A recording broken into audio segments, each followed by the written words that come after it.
You're listening to the Mannered Podcast.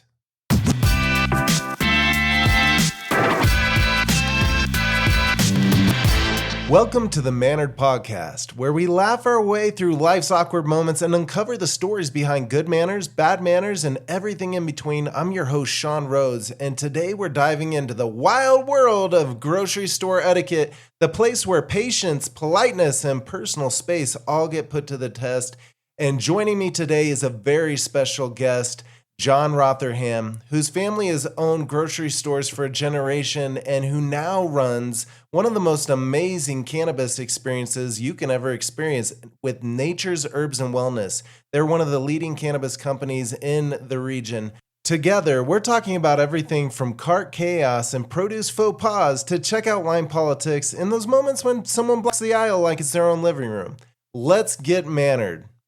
John, you're my guest today because you are someone that really embodies the passion that goes into creating a customer experience. And with your ownership of grocery stores, really for your entire life, with your family, to now you running a retail operation in the cannabis space, I'm excited today to have you here to help us really unfold that customer experience, talk about some of the manners that come to play, both on the retail ownership part and that customer part. So we're going to walk through a ton of different things that happen in that shopping experience and get your take on, things we can do to maybe be more knowledgeable about our etiquette and manners, and then also share just some fun stories. So, John, with that being said, tell me a little bit about you and how you create that experience for customers.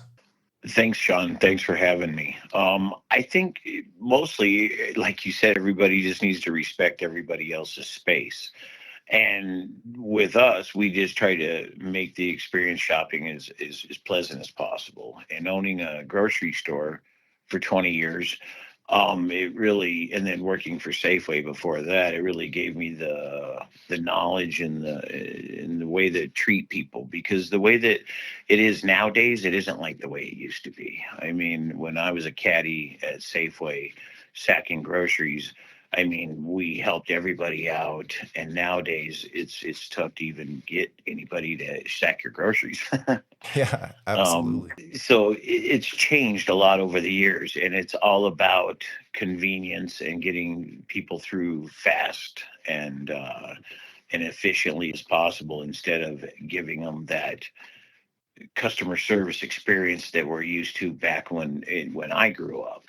And it just isn't that way anymore. People are used to, delivery now, so there's very little customer service. And then they expect a tip. Yeah. And it's just, things have changed so much. So like in the dispensaries, I try to carry over what I've learned in the grocery store business into the dispensaries. And honestly, I mean, I think that's why we've thrived, because most of the people that got in this industry 17 years ago when I got in, they didn't know retail and they didn't know customer service and how to retain that customer. And that's why we've been so successful, I believe.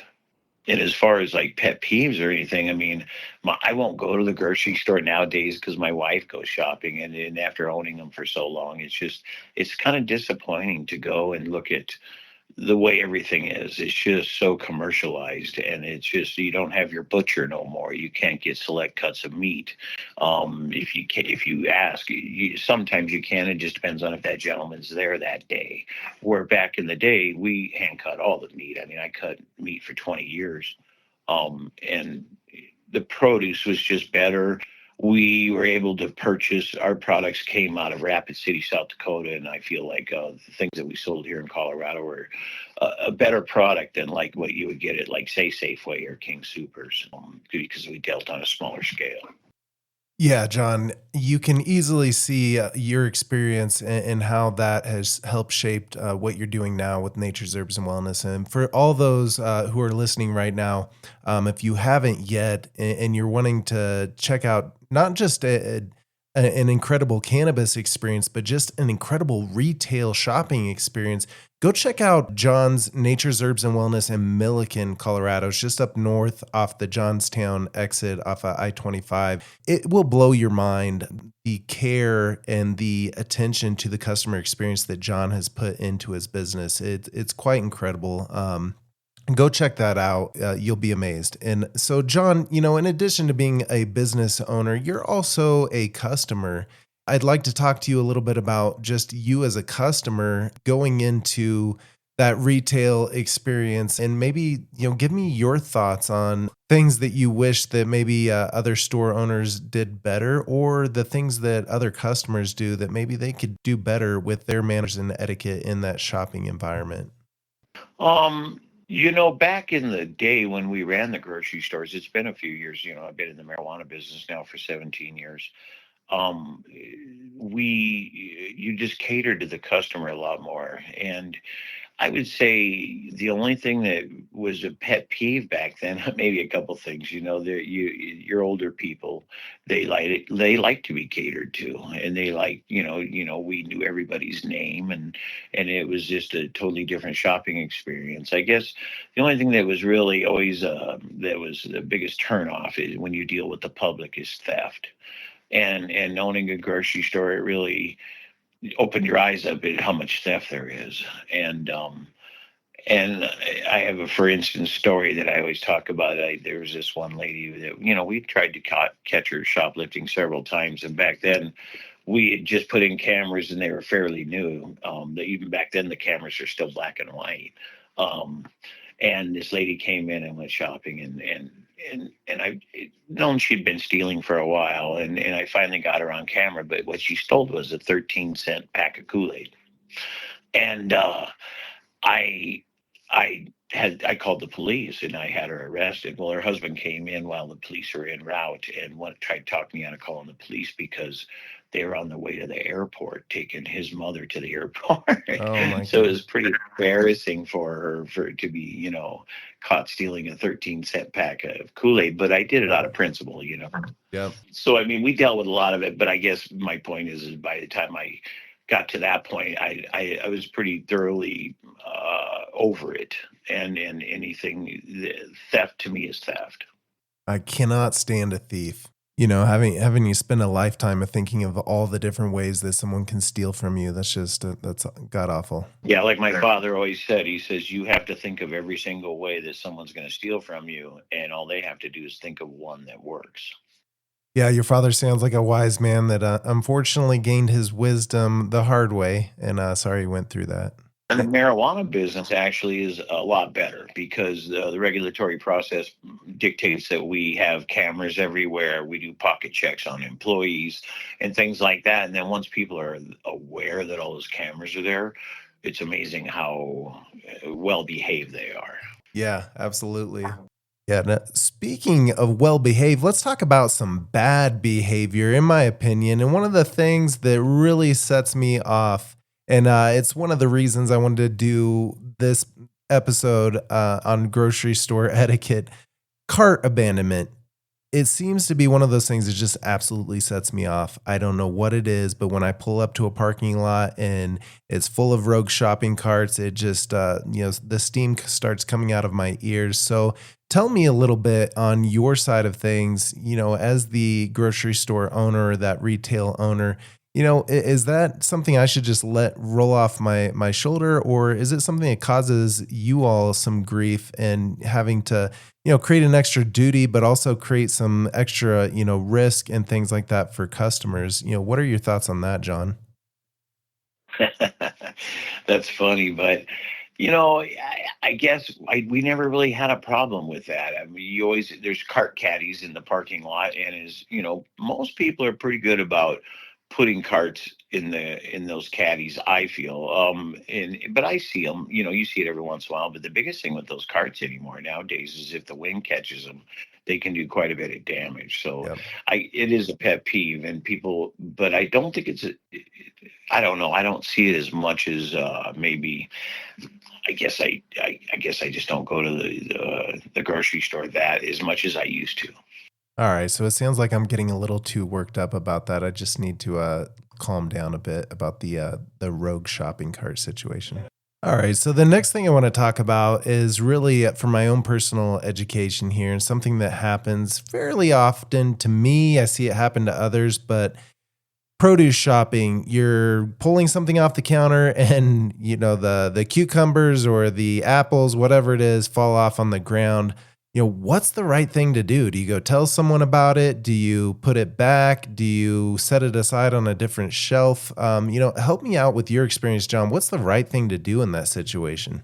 If someone's there, that's what I would suggest. You let them know, hey, this hit the floor. But the other thing is people always grab from the front or they look for the freshest stuff. So Yep. what I would do if that happened to me is I'd put it all the way to the back where it'd be least likely to be grabbed.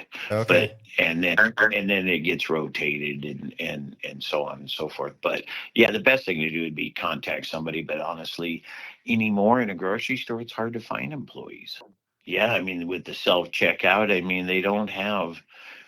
And then the other thing with grocery stores is what you run into a lot is a lot of DSD people, direct sales delivery people like Pepsi Cola, Wonder Bread, Hostess, and all them guys. So you ask them, you're like, hey, where's the canned goods? And they're like, I don't know, I don't work here. Yep. They only service their product. And so yeah, it's hard to find people that actually work there anymore. That's a great point, and I wanna dig a little deeper into that because you really hit the nail on the head. I think it's that lack of human element that creates maybe some of that extra stress, with the self-checkout line and the kiosk and just that lack of humanity at the grocery store these days, I think is one of those things that causes our manners to maybe suffer is, not having that a human nearby to balance us out. So what are your thoughts on that? I think it's just made the shopping experience cold. Um, and they are finding out now that a lot of people they're not ringing everything up. There was more theft going on there, and so they're starting to actually put in more actual live people. But I'm not a fan of the self checkout. I never have been. I thought it was very lazy of the establishment, and it's all about no convenience because back when we had our grocery store they kept pushing when we would go to the big conferences they were really pushing pre-made meals, and this is back in the late 90s, and they were really pushing pre-made meals, so we would order them and they would come in and they would just sit there and they just weren't very well promoted. Where nowadays, look at pre-made meals. I mean, King Supers and all these places you go in and you don't even have to make meals anymore. You can just go and buy everything pre-made and take it home. And it's all about convenience. And people, I don't know if people really want it or if it's what the industry is dictating and driving towards, and we're going to follow because that's what they're doing. It's everything is call it in, we'll either deliver it or you can pick it up in the parking lot. I mean, that's to me that's very cold, but that's what they've geared us towards and driven us to, and that's what people are used to. Oh my gosh, yeah, the self-checkout line, I mean, could not be a more cold experience, and then it creates awkward moments. I mean, it seems like it's always when I'm buying my wife's feminine products that, it won't ring up and it pops up the red alert sign that's like, "See an attendant," and then I have to stand there and, as other shoppers are looking at what I'm checking out is like, "Why is he buying that?" And, I'm raising my hand and trying to get help from the one human that's working there. Nothing is more troubling and maddening and just creates these awkward moments. But taking that as a segue into something else I want to talk about, and once again going back to that human element, going back to the customer experience. John, you have done something incredible with your stores that I've really picked up on over the years. You have created, a great mixture of that that human touch mixed with accessibility and just the design of that retail shopping experience where people can not feel rushed. They from newbies to people that are experienced, they can all take their time to really explore new things, which I think is I think as businesses having our products placed in a store, we obviously want customers to explore and try new things. But a lot of times nowadays, it's hard to do that because you're feeling rushed. You have people behind you with their cart, you're taking up aisle space, and, standing there to actually take your time to maybe read a label or check out a new product seems kind of impossible. I feel like with what you've done with Nature's Herbs and Wellness, you've really kind of perfected that experience to where people can try things out and explore and really take their time to decide on what's best for them, mixed with that human that's standing there to answer questions and make them feel comfortable in that process. So, tell me a little bit about how you've went about creating that kind of customer experience. Well, we train all of our people at a central location, and we really push, customer interaction. A lot of times you go into these retail establishments, especially clothing places and stuff, and they have younger people. And trust me, most of my employees are very young. You have to be 21, but they're just over that. The average probably employee is probably 25. But we really thrive to push that one-on-one customer service when as soon as you walk in the door. Where some of these clothing places you go into, they avoid you. I mean, they see you, you can make eye contact with you, and they'll look away. Yep. And so that's things that we really thrive to make sure that you acknowledge that customer from the minute they come in the door, and whatever they need. I mean, that's what we're there for. And we have a very good staff. They're very knowledgeable. And in this industry, you have a lot of novice. So people come in and they don't need, we, since it's gone legal, you have people that, well, I would never do it when it was illegal. So now that it's legal, I want to try it. Well, they don't even know how to smoke out of a pipe per se, Mm-hmm. and roll a joint. I don't know. And so they reach out and they have questions. And so our people, they are trained to be able to field those questions and answer them, is to the best of their knowledge. Are you doing any kind of etiquette training for new hires and teaching retail customer service? Is that part of your onboarding experience for new hires? Well, I think it's also when we're hiring, we try to find that cheerleader personality, and that's exactly how we put it. We want that cheerleader. We want that person that wants to be at work every day and wants to come in and educate people on this industry. And so we push that. And then there's certain etiquette things you also tell them. Things like you just don't talk about in the public setting sex, politics, and religion. You're going to offend somebody with your opinion. And so it's best just to keep those things not in the conversation and not bring it up. And especially with the political ring that we're in lately and everything, it's just you're going to offend somebody. Yeah. Yeah, that's definitely great advice. And so, John, on your end, what are some things that we can do as customers that would be better manners and better etiquette to really serve you all who are serving us and ultimately be better customers? Do you have any ideas of certain things that stand out? I think, like you mentioned, put the carts in the cart caddies. One thing people, they think they know pricing, and most of them they don't. They're like, oh, so and so's got it cheaper. Well, they possibly could, but we would try and point that out that this is our price comparison and things like that. And I guess it's just a little tough to get across sometimes, especially when you're a smaller store and you're competing against larger stores. People just have that conception that a larger store is cheaper. Yeah, it doesn't seem like we're experiencing the coupon world as much as we were maybe 10 years ago, or definitely not as much as when I was a kid. I remember standing behind someone in line with like 400 coupons. Are you guys all still using coupons in your retail experience?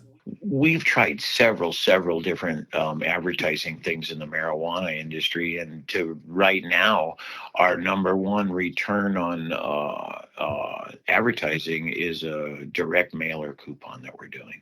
Oh wow. Definitely, the price point, yeah, our return is really well. The price point is definitely affordable, and then what we do, you want to make sure it's a good loss leader when you put it out there. But we've gotten the best from the direct mailers, and we tried other mailers where you're in with other coupons and things. But boy, I'll tell you what, the direct mailer where you're standalone by yourself, a nice shiny, and then you do it to where the deals are good throughout the month. So coupons really have proven in this industry to be viable, just like the grocery industry.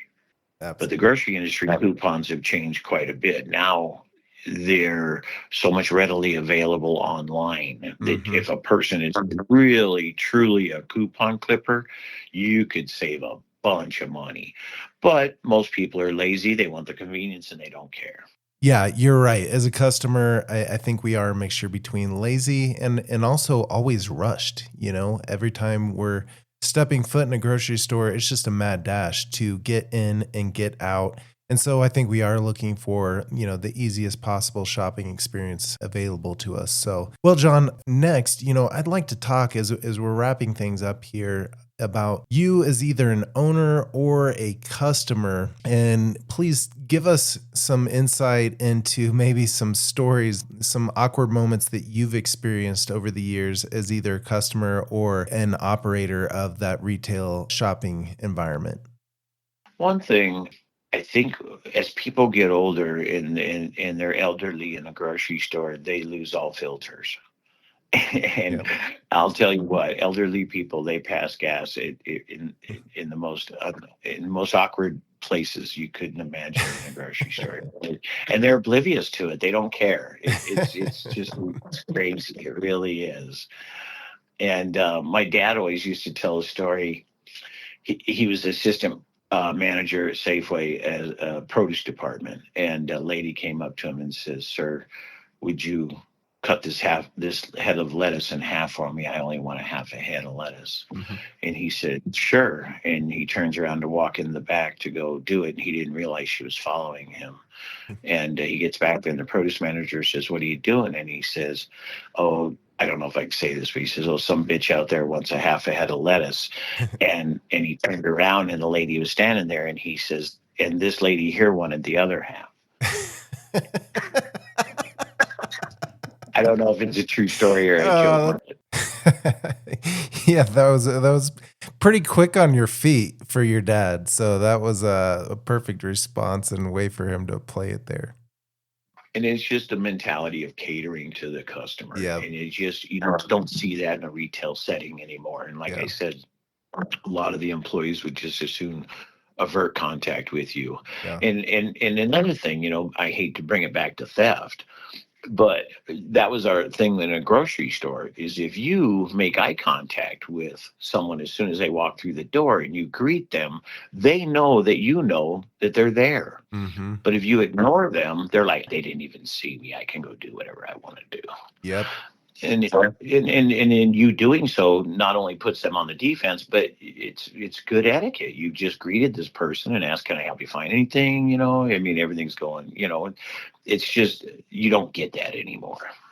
You're so spot on, John. And once again, we're going back to that human element that is lacking these days with the automation and the self checkouts and all of these ways that we're creating to not interact as humans and the important role that plays in our manners and ultimately the success of not only our business but our success as customers. Having that human experience is the experience. I think that that's really the root of this show is bringing humanity back into the process, and with humanity comes our etiquette and manners in the way that we interact with each other. So that's really why you're my guest here today, is the businesses that you've created and your expertise in this arena really showcase your knowledge of that customer experience and the etiquette and manners that come to play in that shopping experience and what you're doing to create a positive environment for people to spend money with you. So kudos again for what you've created. And for those of you listening, please check out Nature's Herbs and Wellness High Plains Strains. Look it up online. Go check out their Milliken locations. It's really, truly amazing what he's done there. So, John, thanks again. It's been great having you today. Thank you, Sean. And to reiterate, one thing is, I think people should ask to have their change counted back to them. I mean, half the time the cashier doesn't greet you, doesn't say thank you, just hands you back your change, and you don't know what you get. And I miss those days. We train people to count back change, because it just it gives you confidence. Okay, this person knows exactly how much change I'm supposed to get, and they can actually count it back. Some of these places you go into, if the order's $12.05 and you give them a 20 and a nickel, they don't know what to do. And that's scary when you're handling someone else's money. You're so right. I mean, nowadays, people are so used to paying with their credit cards or heck, even their phone that the art of even counting money back, or you wouldn't believe how many people just don't even accept cash anymore, which I technically thought you kind of had to do. But yeah, it's crazy that just the smallest little interactions like that, counting change back, what a big difference that can make. So, John, thanks again for joining me on the Mannered podcast. You've been an amazing guest. And for those of you listening, please go check out Nature's Herbs and Wellness. You're going to love your experience. It's glass floors as you walk in, so you can see the production beneath you. You can pull out drawers and look at products. You can talk to the smiling faces of real human beings that help answer questions, whether you're experienced or novice.